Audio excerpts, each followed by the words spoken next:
The tone. Yes, that's good morals. Ladies and gentlemen, welcome back to Crash Talk, where we talk crash and we crash talk and we crash and talk. So we got a lot of fun subjects today. We're talking about that Matt Rife cancellation. Yes. We're going to talk about some UAP updates. Huge movements in the UAP community right now. It's awesome. I also want to talk a little bit about Marvel. And we have to. I finished Loki season 2. Yeah, that ended. And Marvel had that huge retreat with the updates. Yeah, big updates there. Yeah, big updates. So cool. Yeah, there's a lot we want to talk about. So I say let's start off with the Matt Rife situation. Yeah.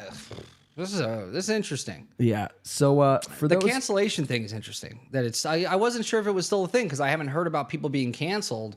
Remember how like someone was canceled every week at one point. Oh yeah. And then it seemed like people calmed down a little. So hearing that he got canceled, I was like, well, who's Matt Rife? Oh yeah, Matt Rife's that guy who works the audience and insults people, and he does this crowd work thing. So that's his thing. Exactly. So he got famous on like TikTok and stuff for doing crowd work. Yeah. But because he's handsome and works out, girls love him. And wears a lot of makeup. Yeah, he wears makeup. Dude, he wears a lot of makeup. And he always wears, those shirts that go like a little too high. Yeah. So it shows like your bicep. No, he definitely is, because most comics aren't good looking. Well, no. He plays on his looks for sure. 100%. Even Rogan, and you'll probably notice this now that I mentioned it, if you haven't already. He wears big, huge, oversized T-shirts when he does comedy, when he does his stand-up. Big sweaters and stuff. So his muscles won't be like a distraction. Right. Oh, that's interesting. Isn't that interesting? Yeah. If only he was a good comic. Comics say that, once they get... And it's funny because I think Jamie Foxx made the comment that a lot of comedians, once they get successful, they always want to become sexy. And they lose this thing about themselves that makes them really funny to audiences. That's why Louis C.K. is great, because he knows what he is. Or Ricky Gervais. I've never seen Gervais like try to go through this like sexy phase. He comes out and just with a beer in hand. You know what he does? His thing. That's odd is he has the like Celine Dion.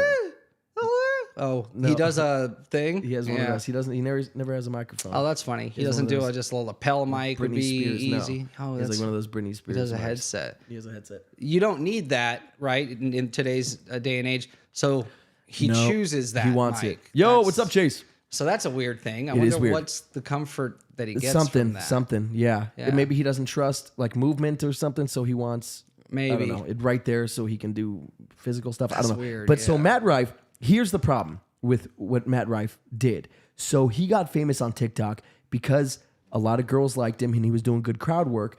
And so pretty young girls looked, look at this handsome comic. Every TikTok I've seen of him is just him talking to chicks. So what ended up happening was he would go and do crowd work, but all the crowd was young women, and it's all so women, he would flirt and even joke. Older women, and everything I've seen Or from women, him is him interacting with women in a flirtatious way. Yes, he's so totally now just flirting with chicks the whole time. That's his act. That's his act. That's not his act. That's what people expect his act to be, and that's why it's a double-edged sword. Get those little mini clips, and that's all they know is those mini clips. So now he has a group of women who don't even understand comedy, who probably couldn't even name another comic, to be completely honest. Oh, wow, you think, huh? 100%. So they're not fans of comedy, they're fans of him. And not like even his comedy. They go there hoping that they will get flirted with and joked about. I've seen them bring out 1,000,000%. Yep. Signs, panties and shit. Exactly. Yeah, they say. So think of this now. Now you have an entire group, an entire room of women who don't even like comedy. They want the back and forth from, they don't want to hear a full bit or a full comedy segment. They want just the jokes, the crowd work, learned at them. They want the crowd work like a magician aimed at them. So now he has an entire crowd of women who don't even really like comedy. So when he starts doing his 1, 2, 3, his jokes with these, setup and punchline, they're like, what's this shit? Really? And so that's... I haven't seen his special. He is funny. He's funny. Dude, he's a funny guy. Every video I've seen, of course, it's my fiance who introduced me to him. He's good looking dude. Yep. She loves comedy. Yep. She loves comedy. Yeah. But and he's quick on the draw. He's funny. Oh yeah. She's shown me some clips. I thought he was very funny. He is. So I do want to see his special. So now he's garnered this fan base, and he's even talked about it on podcasts and stuff. He's like, Hey Tina. Hey Tina. He's like, now that I've garnered this fan base of all these women, He's like, I start doing stuff because I got to weed out the non-comic fans that are just there to see me for my looks. Yeah. Oh, wow. Yeah, and he said as much. That. He said it on Two Bears, One Cave with Tom Segura. He was filling in for Bert Kreischer. And so... That's funny. So I get why you're saying double-edged sword. So he... Yes. This is what made him popular, but the thing that's making him popular kind of works against him. Is screwing him now. Comedically. And here's what I think is happening is because he's getting canceled right now, right? Or attempting to be canceled. And I think the reason behind it is that he has all these people who don't understand comedy and he wants to weed out the non-comic fans. Okay. So I think his plan of doing that was setting up this joke, which is the first joke in his act. Which is you think this was thought out? I really do. It wasn't just some throwaway joke. No, based on I do believe it was thought out. Based on his previous comments in podcasts and stuff, was literally saying I want to weed out the non-real fans. Okay. The girls that just want to, there for the crowd work and just want me to flirt with them, and I want the real comedy fans there. So I think he intentionally said, "Let me start off with this DV joke and see what we can get going, and we can weed out those fans." And I think he wanted some backlash because then people are like, oh, all the SJW women who watch him who aren't real comedy fans will be like, oh, cancel him. But now his name in the meantime is getting bigger. I don't know if anybody actively tries to get themselves canceled by doing something like that. It would have to be such an offensive joke to get canceled. And it's not. And I think that's the clever part. It's not that offensive. It's not that crazy at all. It's very Let's look tame. at it. We have a clip. Let's just look at it because refresh my memory. I haven't seen it in a while. It's very tame. Because I think it's, this story, it just happened, but I forget the actual joke that it was. Yeah. So let's find this thing. Yeah. Cool. Yeah. I like when we get to watch it with the audience too. Yeah. Tina, always good to see you. So here we go right here. Okay. Yeah. Oh, the hell, 15 baby. seconds in. Comedian Matt Rife responded to critical selection. Rife made a joke about domestic violence, which some very online people obviously found people offensive. would be offended by. Following the like backlash, Rife took to Instagram stories where he posted, "If you've ever been offended by a joke I've told, here's a link to my official apology." The link led to a medical supply store selling helmets for people with special needs. Okay. So not taking it seriously. Exactly. At all. Yeah. Genius, by the way, though. That's crazy. Oh, did this joke offend you? Okay, here's the link to my apology. Right. It's helmets. It's your for fault. special needs. You don't understand. You don't get the, and that goes to my point. He's trying to weed out the non-comedy fans. Yeah. If you can't take a little joke. Yeah. And what is a comedian's job? You make light of dark stuff. And they have to have some rope. If you don't give them that, then comedy will die. Yes. They need to be able to go places that, barriers, a senator doesn't. Barriers are the death of comedy, for sure. Yeah. For sure. And so, yeah, I think this was sort of Jessica, welcome to chat. JB. So I think this was sort of a planned thing where he's like, you know what? I can say this joke, which is fairly tame. Comedy fans will more than understand and be like, oh, come on now. And won't even think twice about and it. then then the people who are freaking out about it will, stop watching him, and then he can have a. So the real joke's at base. 48 seconds. So yeah, let's see how bad this joke really is. Let's see how offensive this domestic. Does it deserve DV joke? Does he deserve to get canceled as a comedian? Now he's a comedian. This is what their job is to kind of walk to that. Where was it? You said that line. 48 seconds. They're supposed to walk up to these lines. So yeah, you'd have to be extremely offensive, in my opinion, to be canceled. Reading people, and my boy who I was with was like, "Yeah, I feel bad for her, man. I feel like they should." Oh, we got to back up a little bit. Over the fact that we're like, this restaurant had a black eye. Here we go. With the match. I've only been to Baltimore one time. I ate lunch there, and the hostess who seats you at the restaurant had a black eye. A full black eye. And it wasn't the audience is happened. laughing at that. It was pretty obvious. The joke hasn't even happened yet. No. We couldn't get over Just the fact that we're like, this is the face of the company. Like this is where you have reading people. Opening and joke. My boy who I was with was like, "Yeah, I feel bad for her, man. I feel like they should put her in the kitchen or something where nobody has to see her face, And I was like, "Yeah, but I feel like if she could cook, she wouldn't have that black eye." Okay, yeah. So that's the joke. So very tame. Yeah, that's like a rehashing of an old joke that it's not breaking new ground. What do you tell a girl with with two black eyes, or what is it? Yeah, something like that. You told her twice already. Yeah. You already told her once. Yeah, it's just it's like, so that's like it's a joke that is it very funny or whatever? It's subjective, comedy subjective. That is not offensive enough to cancel a person or a comic. That's not even up to a line as far as I'm concerned. It's not a good opener. No, either. It's not even a good joke. No, it really isn't. It's just not that great. It's not an opener. And you know what? So that's one thing. It's very meh. So yeah, I think it's intentional though. I think it's by design that he's doing this. Okay. That he's sort of trying to get quote unquote canceled only by people who he doesn't want watching him in the first place. He wants to break free of what he's being labeled as or typecast as right now. He wants to say, I'm a little bit edgier than just this guy that flirts with chicks. So here, Matt, you can do this where you go and say an offensive joke and hope people don't get too mad about it, or stop wearing makeup and put on a long sleeve. Yeah. You can do either one. Yeah. Shit. D-Live, what up? Playing on his looks obviously got him where he is. He is funny. The crowd work thing. He's super quick-witted and fast. I like it. Yep. I think he's funny. That's not a good joke. And still, I don't know if you should. The canceling thing is so silly to me for that joke. Yeah. No, it's not. People Dude, Tom are Segura just did a joke in his comedy special. Shane Gillis just did a billion jokes that are way more offensive. Oh no, yeah. Come on, let's be real. But that's why you got to know your audience. Yeah. His audience is a bunch of women who aren't real comedy who could fans. get triggered from some sort of joke like that. Because and you think they're it was not true planned. comedy fans. Yeah. He looks like a little kid though. He does look young. Yeah. Well, it's because it's all this makeup. And he is young. That's the goal of it, right? What is he? Like he's 20 in his late 20s, 28. I think.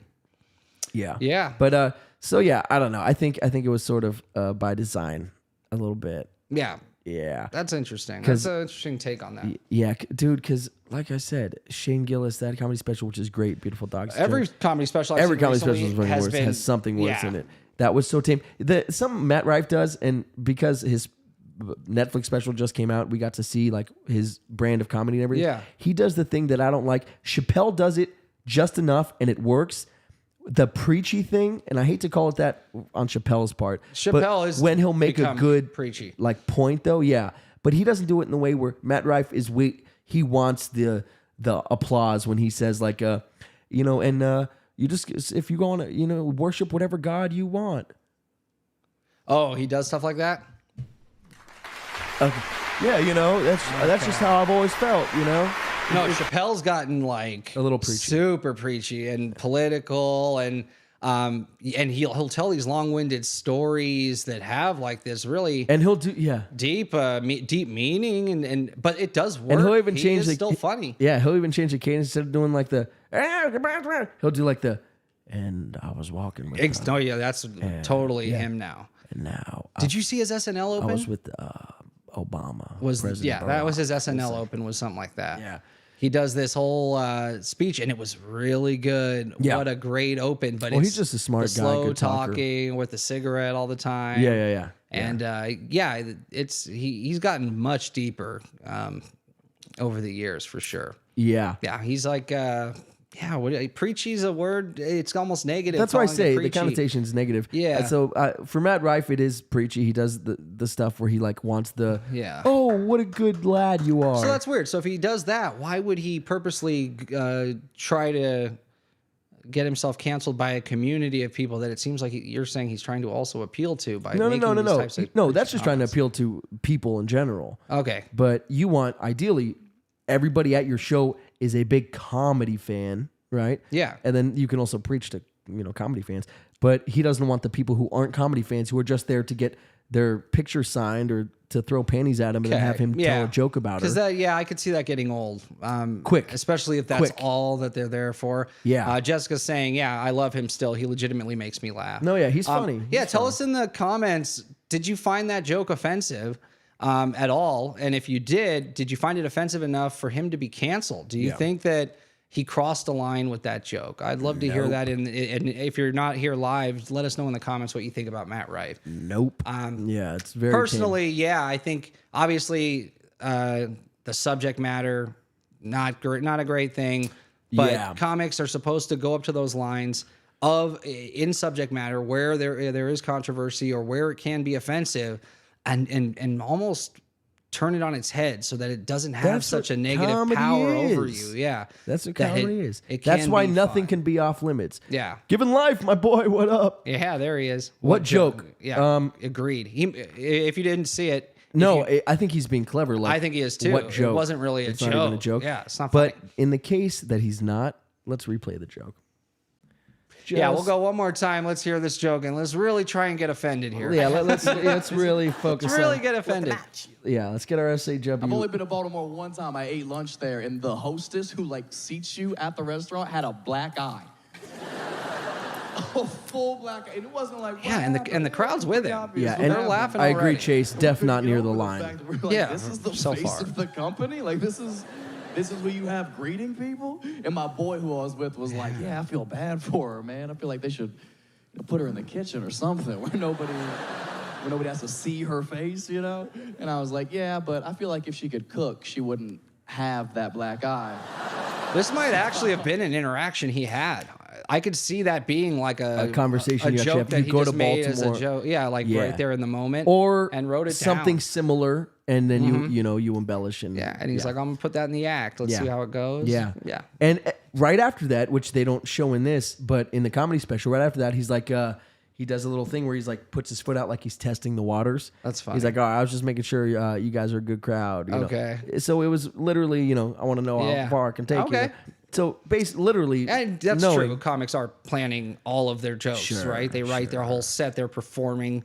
So yeah, it being planned, it does make sense. But for the reasons you're saying is interesting. I think that's an interesting idea. Well, he's been saying some of this stuff because he'll go on tour, stuff we don't see on TikTok and stuff. He'll go on tour and he'll be in the middle of doing one of his written bits. Yeah. And people will be like, I'm from Virginia and like, shut the fuck up, you know? Yeah, that's his whole thing. Is like people, girls interrupting his set to flirt with him. He spends hours writing sets and, new material and coming up with clever stuff. And girls are like, hey, I brought my panties, though. Talk about it.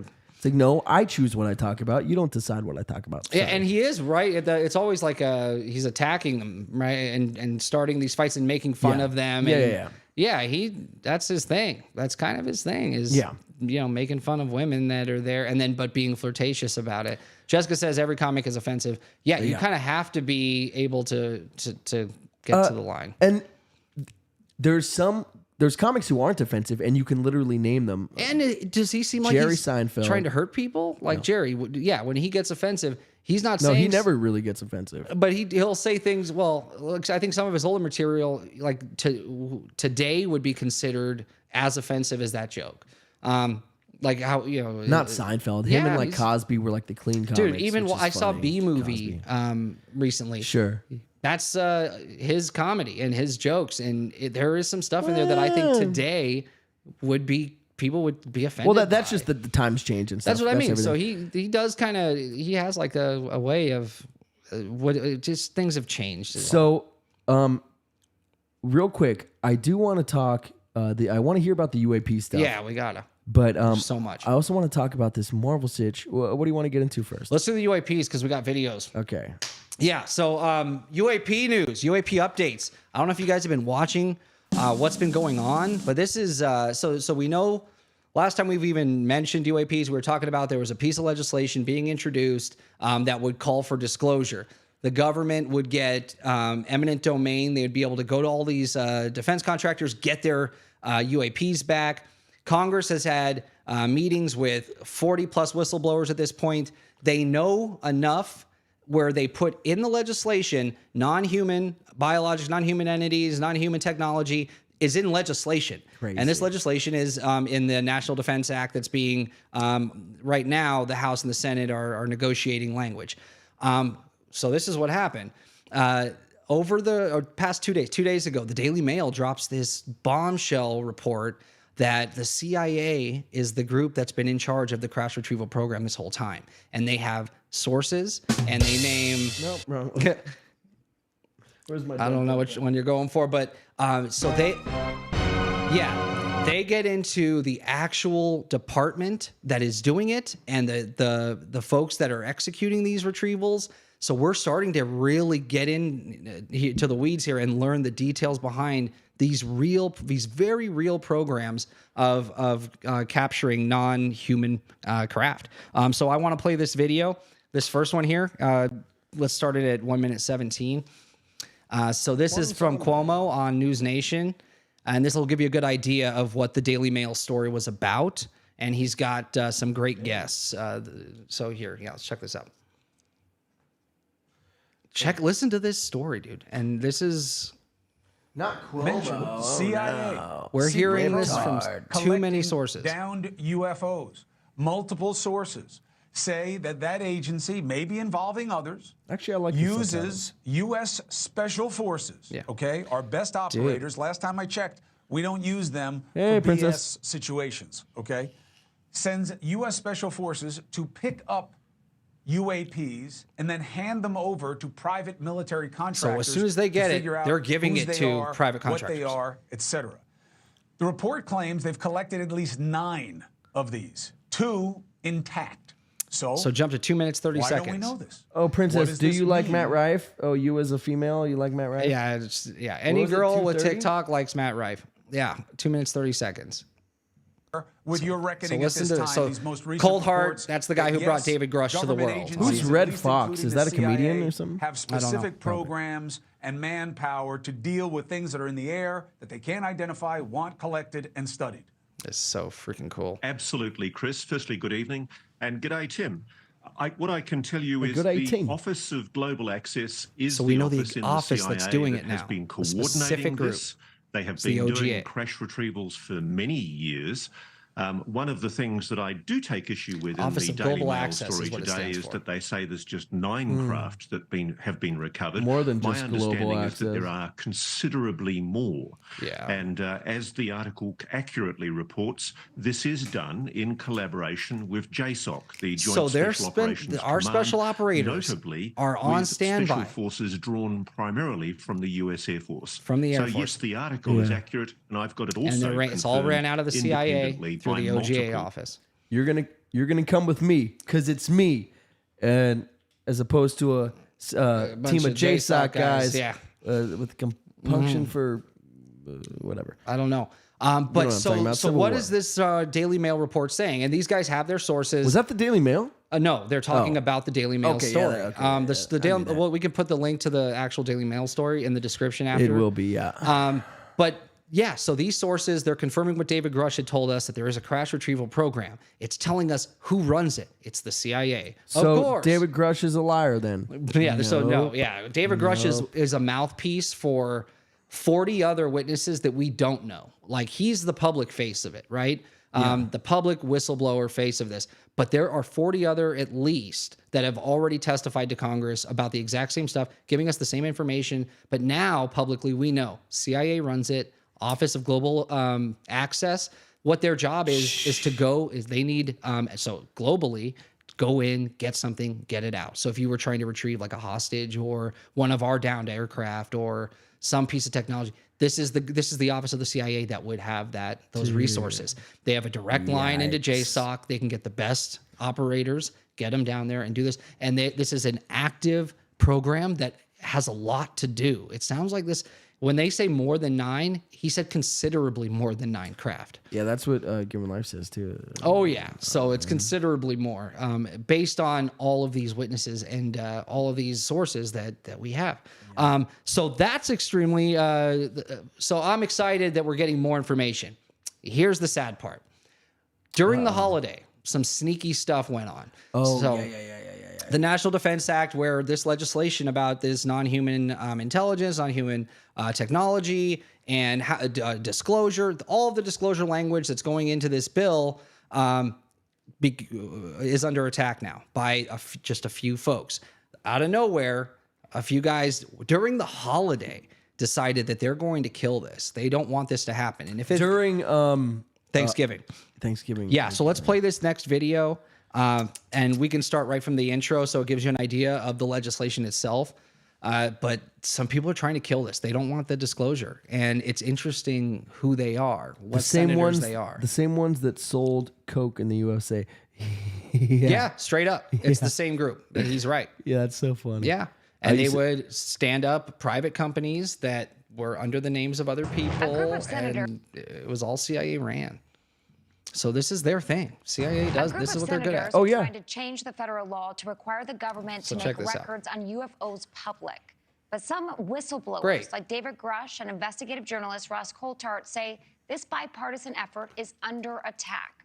Earlier tonight, I spoke with Ross about this, and here's what he told me. Well, Ross, you've heard a few Republican members of Congress, including Senate Minority Leader Mitch McConnell, are trying to defeat this effort to make UAP documents available to the frustrating, public. right? Can you explain what you've heard? So this is what's happening. Yeah. Okay, so this proposed Schumer amendment to the National Defense Authorization Act would impose two things in the main. The first is eminent domain, confiscation. It would essentially confiscate for the US taxpayers, for the US government, it would confiscate any UAP technology. Let's assume that what David Grush is saying is true and that there is a flying saucer hidden in a basement somewhere. It would allow that technology to be appropriated by the US government. So stop there. So what are they saying? In the bill, the language itself says eminent domain. This is the government's ability to walk in and take something from you. So if the CIA is retrieving these craft and giving them to, let's use Lockheed as an example. Okay, yeah. Because they're a big contractor. We know Skunk Works. Big defense contractor. Yeah, sure. come on. They've developed so all let's the best secret. Let's say hypothetically Lockheed. All right. Yeah. So they give it to Lockheed and they say, okay, now you guys reverse engineer it, take what you can, learn as much as you can, and then build us weaponry and defense stuff with it, with whatever you learn from these with programs. That tech. Yeah. So here's the thing. Taxpayers are paying for all of this, right? CIA, we pay for that. Taxpayers are paying for the JSOC guys that go out there and retrieve it. We're paying for the entire operation to retrieve this stuff. Yeah, and these senators' salaries. Yes, exactly, right? So we're paying for the retrieval of these craft. We are, right? This U.S. citizens.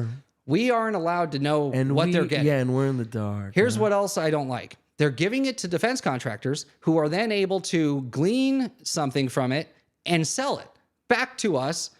We know with the B-2 stealth bomber, stealth technology, a lot of people say that these programs gave birth to stealth.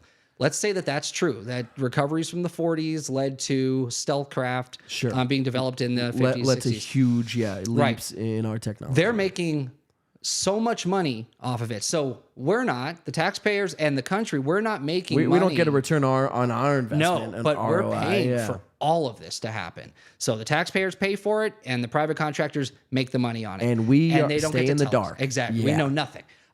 That's not okay. And that's why this bill is so important and it has to be pushed through. When in any other type of business would that work? It's like I got this great idea I'm gonna work on. Here, give me money for it. Oh, what's this idea? No. Just give me the money. Yeah. Oh no. Yeah. Madness. What do we got in the chat? Yeah. So we got Given Life saying you should visit where I live and you'll see all types of shit in the sky and in the mountains. What area are you from? You should live where we live and you'll see a bunch of shit. Oh, it's true. Sky. Yeah, there's some. Vegas, man. Area 51's right down the street. Yeah. If it's still active, some people say most of it now has moved into Utah. So you might actually, aren't you from Utah? I think he is. No, I thought he was more like Midwest. Utah or Colorado, something like that. But I think the new Area 51 supposedly is somewhere in Utah. I'm thinking. If I remember correctly. But that's what I don't like about this. We're being kept in the dark. This legislation, which we thought was... Utah, yeah, you were right. Okay, yeah, because he said it before. Yeah. This legislation, which is so cool, which would give us disclosure, not anything that would hurt national security, but if we're not alone in the universe, I think we all deserve to know that. And you can tell us that without getting rid of our edge over other countries and giving too much information away. But imagine if another country makes this disclosure before us. that would be devastating. That'd be horrible, right? yeah. And it also would give them a psychological edge over the citizens of our country. If this is real, and we know that other countries are involved in doing the same thing we're doing, It would be crazy. If we they need to be weren't. the first ones to say it. Yeah. We have to. I think it would give us. Well, we're already sort of not, right? Because even Mexico said like, "Oh yeah, no aliens, bro." They're trying to show alien bodies, and whether that story's true or not, and when the scientific community's going to really get into that. I mean, like on the a tech. Yeah, imagine if China puts their UFO, their crashed UFO on TV and shows it, and starts explaining what they know about these other life forms. Would that be damaging to the US? Psychologically? I would. Yes, I think that we would feel we're behind. That they have something we don't, or they're getting somewhere that we aren't, and we don't want to learn it from them. Or if North worst Korea. case, that China tells their citizens more than America does. Yeah, come on. Yeah, we cannot be. We can't be in the dark on this subject anymore. If this is a slow drip disclosure, and that's what all of this is, I hope so. That I guess that's best case at this point. It right? needs to happen. It needs to happen soon. I think we're getting to a point where we know so much, but we've seen nothing. Yeah, and people are going to start to move on. And while the issue's hot, while we have people engaged, like the populace engaged, let's get this legislation through. What did D-Levar say? Maybe they all have an agreement not to spill the beans. Yeah, like a United Nations thing where like, it's like United Nations for alien crafts, and they're like, yeah, it's not any government's decision whether or not we should know that there is life out there. To an extent, it is their decision, but to an extent of what we should know, we don't need to know. We don't need to know every in and out of how this specific craft works or whatever. We don't need to open patents or anything like that. We should benefit from the retrievals though.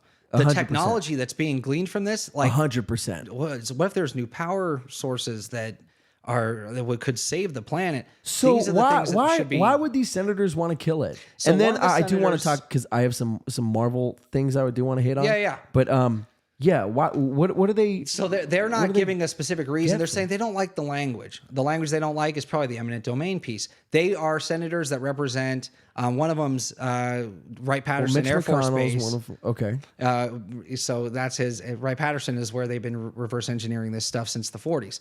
What's the problem? They don't want him looking into. No, they're all paid by defense contractors. They all have big donors. They're big lobbyists, and their big donors are those people who are saying, "Don't say anything, please. Kill the bill." Okay. There's guys the reporters that have already looked into the two guys that are really holding this up. They get big money from defense, and the defense contractors would have to give up what they and they would lose that profit, and they would get more oversight. And they don't want it. Yeah, so a couple guys can kill a bill, and they're trying to.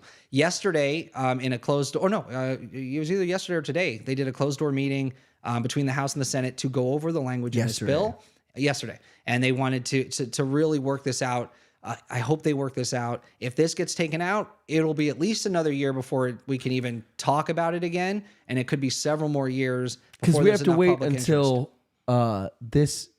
What is it? Is back up on the floor for negotiations. Not an omnibus, but a like something where it has to be involved within this conversation. Yeah, it's a rider in this bill for the National Defense Act. Yeah, Authorization Act. So the NDAA they call it. So. So guys, write your senators. Let us know if you're interested in this stuff, what you think about it. Is it fair that we pay for all of this and we know nothing and we glean nothing? We profit in no way. Humankind isn't profiting from it. Yeah. Not only do we not know anything, we're being either fed lies or nothing, like being told we're definitely fed the lies. Opposite of what's going on. The government pretended this wasn't real up until 2017. And then we find out they've had programs this whole time investigating this stuff. Harry Reid, they tried to make us think it wasn't real. I know. Their own people, their own populace. Talk about fucking gaslighting, bro. That's for 70 years. Yeah. It took that New York Times article in 2017 before they would even admit they were looking at this. Crazy. They wanted everyone to think you were crazy if you believed in this. Crazy. That's sickening. You know what else is crazy? Yeah. King of segues. Go for it. The end of Loki season 2. Oh, yeah. Yeah. So it took me. Quick, you want me to read the chat real quick? Yeah, please. Yeah, the base is in the mountains that you can't see. Yo, so he does live in Utah. Okay. Dude, that's where the new Area 51 is. I'm sure you do see some cool shit. I'm sure they develop the cool, like I'm talking the stuff we actually make. They would test it up there. So he would probably see some of that cool stuff, like the replacements of the stealth bombers that we don't know. All those things are the Mark 50. Yeah. There's come on, we haven't seen any of this new stuff, and all this old stuff has been out of commission since the 90s. Like the stuff we still think is being the top of the line. So he probably does see some cool things. D Livewise says LED lighting came from Area 51. Not fair. That's great. Yeah. They're getting all the money for this. Yeah. Good comment. But guys, don't worry about it. Aliens aren't real. Just look right here for me if you don't mind. Yeah, exactly. Given Life says he saw a floating landing strip in the air. Dude, I really think the helicarrier is real, like from S.H.I.E.L.D.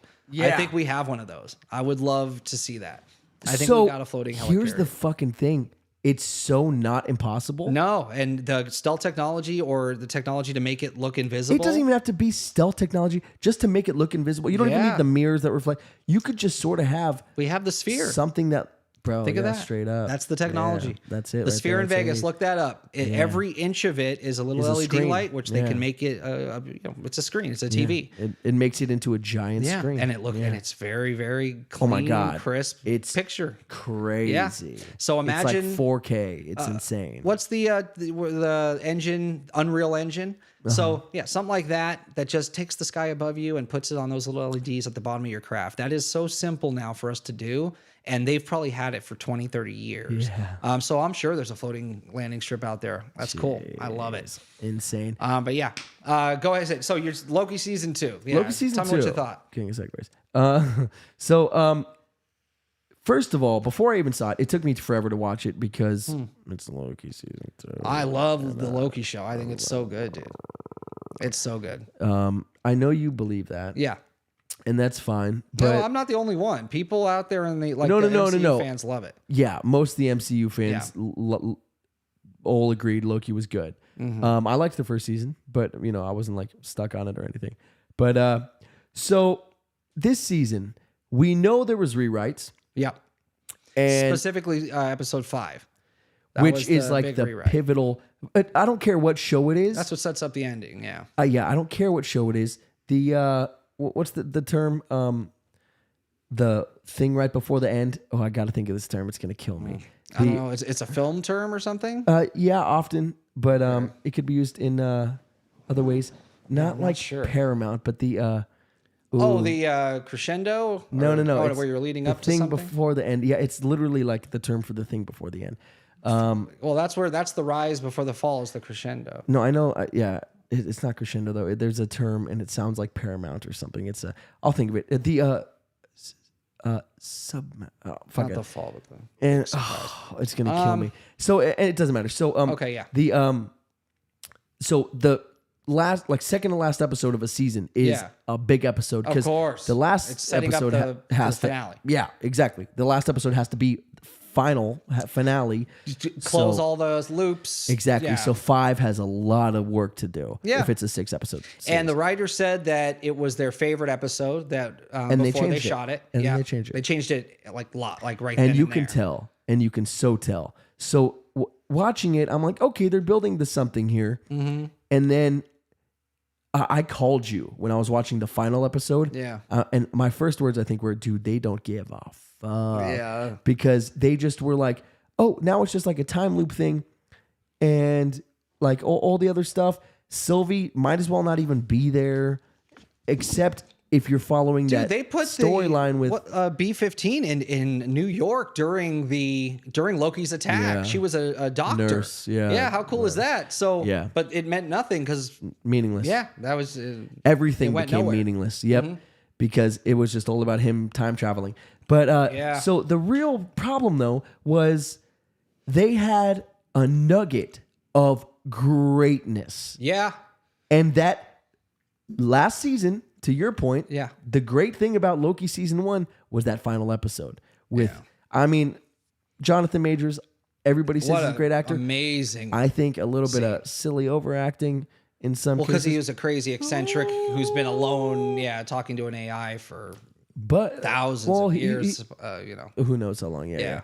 But I don't know, sort of silly overacting. But okay, I could understand the eccentricities. But then we got Victor Timely and stuff. And then I think that's part of the rewrites is they're like, shit, this was silly. So he makes fun of Victor Timely even. Yeah, it was all his plan all along. There's some spoilers here. Sorry, guys. Yeah, if you haven't finished Loki 2. You're not missing much. Yeah, well, the ending is strange. Yeah. I loved it up until the spoilers. few minutes. Yeah. So the coolest thing is that he realizes He Who Remains has been still pulling the strings. The whole time. The whole fucking time. Him getting killed. He wasn't going to just let it all in. Of course not. Yeah, he's too... By this chick who only wants him dead. Yeah. I'm going to rely on you to make the decision to kill me or not. Of course not. Yeah. So it's super cool. But that was just a few minutes. Dude, episode 6 of last season, their final episode of last season. Yeah. The whole episode was... He Remains talking to them. But anyway. And when she kills him and he says, see you soon. So that I like the time loop where we kept hearing the see you soon, see you soon. That's cool. Where he kicks and it kicks off the Kangs. So now there are Kangs out there. Yeah. So that happened. But in this, so Loki gets to travel back into his body at different points. And I love when he goes back to that point and Kang realizes, oh, this is the Loki that's done this before. So he's how many times have we had this conversation? Yeah, so he's leveled up. Yeah. He learned how to control his time slipping. He learned how to control time. I think his goal was always to have Loki replace him. He knew Loki would the drive to have a throne would eventually kick in, and he would take his place. And that's sorted to the wider theme, which they should have explored more of the whole show, which is what makes a Loki tick. Yeah. That's the whole show. Yeah. They wanted to figure that out, right? Glorious that was purpose. The impetus. That was the reason. Yeah. Yep. Glorious purpose. That's his whole deal. So he knew that would win out in the end. And so that's why he planned the whole thing. They should have leaned into that a little more too, though. But him pulling literal time strings and like holding him and making a cape out of him. That's so weird. What the fuck is going on? Where did he get this power? And how is he able to do and this? If you think you're going to win us over just by putting him in the comic book accurate costume, you're not. Yeah, it was weird. I was looks out of place. What just happened? I'm like, so now he's like the most powerful god of all these time. Disney Plus shows just keep making god tier characters. And he's not Odin's son. He doesn't have the Odin Force. He's not even a god. No, he's a fucking frost giant. Yeah. Who learned spells from his mom. Like he's not nothing. He's Thor. nobody. If Thor could pull that off, and I would believe that because he has god tier power. We've seen him literally take the power of a sun. I know. To the and he has body. the Odin Force. He gave the hammer. He was able to Jane give Foster. it a spell. Yeah, he was able like to. His dad. Yep. He has that power now. So here's with the problem with the MCU as a whole. And go watch on the channel we have. I did a Red Eye, which is our edited, pre-recorded, recorded, all that stuff. And it's our deep dives into specific topics. Yeah, so I talk about a good one. I like this. It was a good one. Yeah. It was a good one. I liked it too. Thank you. We talked about it. So go check it out. But the greater problem with the MCU is just Kang in general isn't he's not the villain we deserve. The big bad that we wanted. That we expected because he just tells us what he did. He doesn't show us. We never see so far. Cool They haven't given us enough. We heard this. So MCU just went and did a retreat. Kevin Feige, all the bigwigs, they went on a retreat and they talked about, okay, what do we got to do? A lot of big news. First thing they said came out recently. Yeah. First thing they said, the biggest thing was quality over quantity. So we've been focusing on putting out a lot of Disney stuff. We're going back to formula. Which is a mess. We're doing quality. So we want I still quality loved shows. all the shows. No more She-Hulk fucking twerking with Megan Thee Stallion.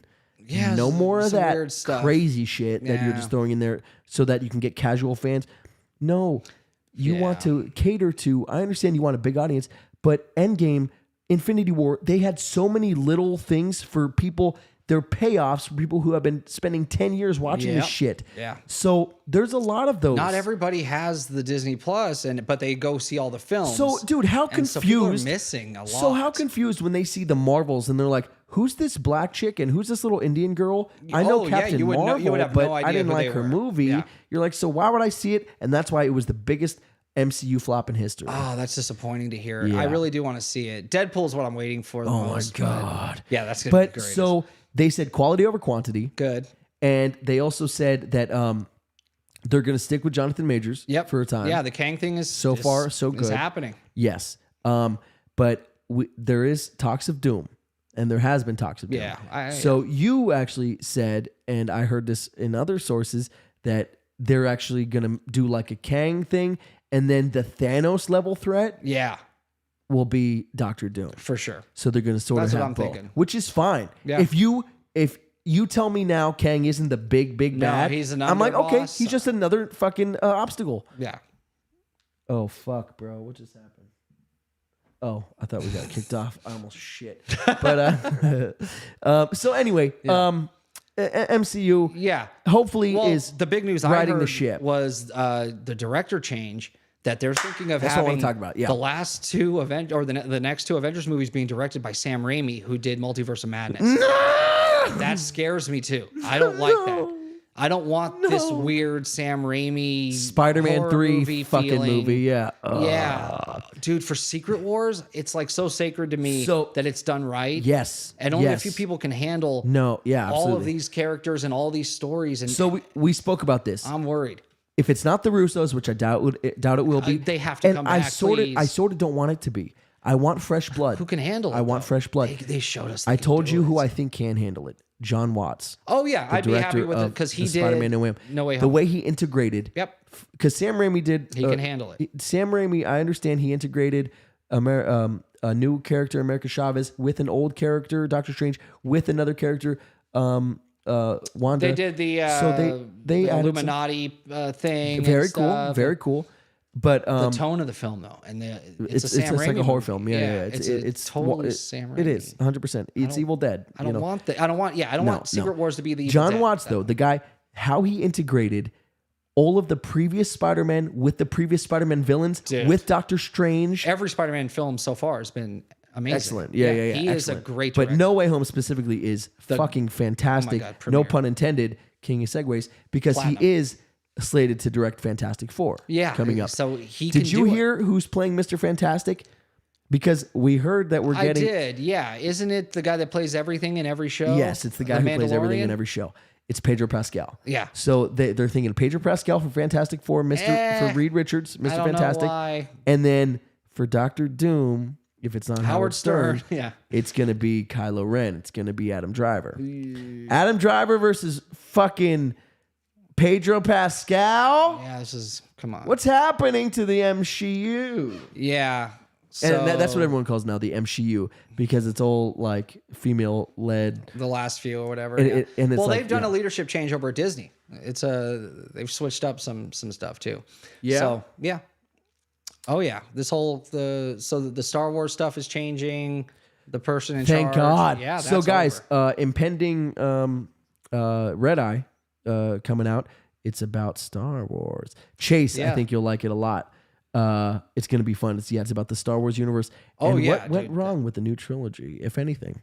Yeah, and there's some new movies coming out, which Taika Waititi's doing one, so we'll see how that goes. I lost a lot of faith with Taika. Ragnarok. Because Ragnarok's brilliant, but Thor: Love and Thunder, bro. That was him. So that was more his style. That's the thing. So like with Ragnarok, he put his twist on and made the character fresh and funny and it was great. Especially Love and Thunder. Prior to Infinity War. Oh, having that Thor. Could you imagine having one Thor in that? No, fuck that. Even having him as Ultron, well, he's never fought me. No, yeah, he did. Serious. Well, he's never fought me twice. Yeah. Like having him as all words are made up. Dude, having that funny Thor in the Infinity War. Dude, where the Guardians meet him, that whole moment. It's the best. Oh, yeah, where he's like, she's the daughter of Thanos. And he walks over, he's like, families are hard. Yeah. and then Pratt comes up. Yeah, I also feel your pain. Yeah. Because I lost a father. No, Thor became way better once Ragnarok. YTD got a hold of him. Yeah. The Thor: Love and Thunder was more of what Taika wanted to do. Just like madness. That's more him. Yeah. And so that's what you're gonna get. They gave him more. They loosened up the reins for his. And what if they do that with Raimi? That's what I'm worried about. If Secret Wars is Evil Dead, I will.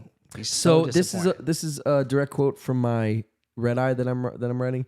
But so when Face Off was being made, a Paramount executive said specifically, I want a John Woo film. Yeah, remember him? And that's what they fucking got. So cool. And we got Face Off. Bad Boys. Doves everywhere. Fucking, it's a John Woo film. Oh, yeah. He's so fun. He didn't do Bad Boys. No, I was thinking of the producer. What's the... Michael Bay? No. Back during that time period, there was this producer. Oh, with Jerry Bruckheimer? Yeah, no. Yeah. Oh. No. Who am I thinking of? Who did Bad Boys? Bruckheimer. Then it's Jerry Bruckheimer. Yeah, he always works with Michael Bay. Yeah, he did. I remember it was the bullet scene where it follows the bullet at the beginning of the movie where they're breaking up that Klan rally at the beginning of Bad Boys 2. Yeah. And he gets shot in the ass. I was like, yeah, this is his type of movies. Like they were always fun. Yeah. Bruckheimer's he's the one where it zooms up and you see the tree get hit by lightning. Stuff like that. That's his intro, like his production card. Yeah, okay. But anyway, yeah, so he does cool effects and stuff, and that was during a time where it was like a newer thing to do stuff like that. So yeah. So for Secret Wars and possibly Kang Dynasty, but let's say Secret Wars specifically, who do you want to see directing that? Secret Wars. It has, like I said, if it's not the brothers, the Spider-Man No Way Home guy can do it. We know John Watts is capable of managing a bunch of different stories because Marvel tells you 90% of what the story has to be. A lot of directors don't like that or can't handle it. Yeah. Or get kicked off. We know projects Edgar because Wright, of it. who created Ant-Man, the idea of it being a heist movie and stuff was kicked off because of creative differences. We know the original director, Scott Derrickson of Multiverse of Madness 2, who did the first Multiverse of Madness, or the first Doctor Strange, he got kicked off for creative differences. There's been a bunch. And then what's her name, who did The Eternals, said it was hell. I had no creative freedom. So not a lot of people can handle it. We know that John Watts is capable. John Watts can. Yeah, they're capable of saying, okay, we know we have to pay all these things off. Stories and movies that I didn't direct, that I had nothing to do with, I need to still keep those tones of those characters and those arcs and yes, basically Loki at the end of season 2, pulling all the strings together and making it something, turning it into the Tree of Life. Two things real quick. You also said Ryan Coogler, possibly the guy who directed Black Panther. Threw the names they threw out were John Watts, Coogler, and Raimi. Raimi is the one that they said is going to do it though. I would I would say Watts, Coogler, Raimi. Yes, I wouldn't even put Raimi in the fucking dude. Spider-Man, the tone of all those films, the way they've done those, so good. Put that into Secret Wars. I'm good. Just like John Winter Watts Soldier. Understands Spider-Man, man. Yeah, Winter Soldier, the tone of Winter Soldier, Captain America, Winter Soldier. That fucking fantastic. Yes, that made sense. You could make. Infinity War. So good. Yeah, keep that tone. It was so good. Mm-hmm. Yeah. So that's where I'm at. Yeah. Let us know in the chat if you have anything to say about this. If you guys are excited to see what happens with the Kang Dynasty, if you're getting tired of this MCU stuff, or if you just want to hear what's going on. What's our boy saying? There were like 6 to 8 lights in a row. Oh, he's talking about the floating landing strip. 6 to 8 lights in a row, and they just disappeared into nothing. So like a floating landing strip, and then whatever craft would land on it, you wouldn't see, right? So, and then it just, the lights turn off after it lands and it's gone. That'd be cool to see. Yeah. So, also last thing on MCU, season 2 of She-Hulk was just canceled. Oh, interesting. Yep. For good reason. You know, let me. Where's she gonna be in this universe? Is she part of Avengers? They've ruined her for me. I don't care. I don't care. I liked her in the comics because she could break the fourth wall. Shang-Chi was such a good movie. That was dope. Where the fuck Shang-Chi at, bro? What's the rings are sending a signal to who? Kang? To who? We don't know. Yeah, what's going on there? We just saw Bruce Banner. Damn it. Yeah, well, there's too much and everything keeps getting pushed back. So many loose and everything gets pushed and they're introducing, I loved the Hawkeye film. I can't wait to see the Marvels just to see what's going on and where we're at because I need an update. Yeah. I plan on seeing that. Because like you said, the shows aren't enough. No. Those are just like intros to characters that a lot of people aren't watching those shows and they don't know what's going on. Dude, the thing Marvel's doing is they're giving us shit we would never ask for. Would you ever ask for an Echo series, the Death Girl? Why are they doing this stuff? There's a lot of weird stuff on the slate. Focus on the main story, please. Shit that we care about. Echo, and there's another one that's like crazy. She-Hulk was pretty nuts. Daredevil's going to be great. That's going to be dope. But he's not. Is he going to be part of the Avengers? That's the other thing I wanted to say. Man on, like a small town. That's the other thing I want to say. What MCU needs to do right now, and then we'll stop the MCU stuff and the episode, frankly. But what the MCU needs to do is, and I mentioned to you this on the production call, they need to have somebody, and they were going to do this earlier. They were going to have James Gunn. Yeah. Kevin Feige was going to have James Gunn cover the cosmic universe. So anything cosmic went through James Gunn. Hold those threads together. Okay. Yes. Any movie that was being made, he's like, don't forget, let's put a cameo of Valkyrie in here because we're going to need this. We're setting this up. This is our pathway. So I think go back to that and do it where you have, because Kevin Feige, dude, there's too much shit to go around now. No, he can't control it all. No. So have, subsidiaries, little people you go to. Yeah. Right. And it all rolls up through him. And this person controls the Joe, cosmic. Is it who? Joe. Joe something. John Favreau. No. Joe Russo. No. He's always been the TV guy. Yeah. So now he's way higher up in the rankings, like with Feige helping make all the decisions for everything. Louis. Yeah. Louis D'Esposito. Is that what you're talking about? Yeah. Yeah. Well, he's like the I don't know where I got Joe from. Producer. But that is who you're talking about, right? That's what I'm talking about. Yeah, Louis D'Esposito. He was over all television, and now he's like, over everything with Feige. Yeah, that'd be cool. Yeah, I say do a cosmic level, have somebody controlling that. Do a ground level, have somebody controlling that, and then do a like heroes in general, like the Spider-Mans and the Captain Americas or whatever, like the big one, or Falcon, Captain America. Yeah, your main Avengers. Yeah. And then those three talk to Kevin Feige, and now we get cohesive storylines. We don't get an Echo series. We don't get Agatha, House of Harkness shit that nobody fucking needs. Just because a character is beloved, they don't need a show. Like, focus. That actress, I adore. I adore that actress. Yeah, bring her Catherine back Hahn's for something. Fucking great. She could do a great cameo. Put her in a dope movie. Yeah, bring her into when Scarlet Witch is there. You don't need a show for her. Absolutely That's not. going to take us down this whole other road with all this other stuff that's not going to come into play on what we're waiting for, which is Secret Wars. That we don't need all these extra branches. Well said. Crazy. Guys, make sure you hit like, make sure you hit subscribe. I hope you enjoyed the episode. Also, please leave comments after the episode is done airing. I want to know what you guys think about where the MCU is going. I want to know what you think about Matt Rife. Tell us what you think about that joke. What do you think about him? If it was crossing the line, if he's doing this intentionally to try to cancel himself just to weed out the non-comic fans. Or for publicity, if he's doing it, just to blow up, or if he's not doing it intentionally at all, and it was just a dumb joke. UAP disclosure. And let us tell us what you think. If write your senators. Yeah, we're being gaslighted? We're fitting the bill. We're paying for this stuff, man. It's bullshit. We deserve to at least know something about these programs, and we should benefit from them too. It shouldn't just be defense contractors that benefit. Yeah, it's not how it works. Given life, you're right, brother. Fair. You're right. Guys, we appreciate you as always. We will see you Tuesday. Yeah. We got a fun episode planned for you guys. Tina, yes. Question everything. Yes. Question everything. Yes. I love it. I love Crash Talk. It's just a fun, good conversation. Yeah, it's cool catching up on all this stuff. Thank you, guys. Thank you to everybody in the chat. We love you so much. We appreciate you adding to the conversation. Given life, glad to see you're back, man. Always. I love the UFO talk. You know I love this subject, so thanks for adding to that conversation. And he knows his stuff, yep. Yeah, D Livewire, you're hilarious always. Chase, everybody, thank you so much. Tina, we'll see you. Given Life, yes. Disney ruined my superheroes and Star Wars as well. Given Life, I have a video coming out about Star Wars. If you haven't seen the Disney Marvel one already, watch. Go check that out. Then the Star Wars one you're going to dig. Guys, thank you so much. Like, subscribe, visit that Patreon if you can. We love you. We appreciate you. And we'll see you Tuesday. Thank you, D. Thank you, everybody. Have a great night. We'll see you later.